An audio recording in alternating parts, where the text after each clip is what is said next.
ভারত ও পাকিস্তান সম্প্রতি যুদ্ধের কিনারা থেকে ফিরে এলেও পারমাণবিক শক্তিধর এই দুই দেশের 4 দিনের সংঘাত বেশ কিছু নতুন মাত্রা যোগ করেছে।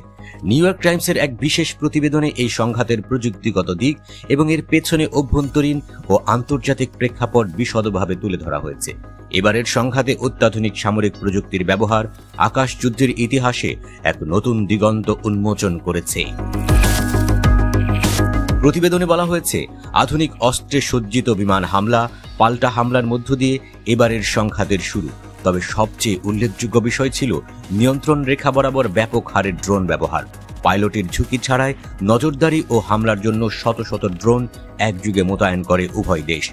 এরপর ক্ষেপণাস্ত্র এবং ড্রোন সীমান্ত পেরিয়ে একে অপরের বিমান ঘাঁটি এবং প্রতিরক্ষা স্থাপনায় সরাসরি আঘাত হানে। আন্তর্জাতিক কূটনীতি শেষ মুহূর্তে বড় ধরনের বিপর্যয় রুখে দিয়েছে।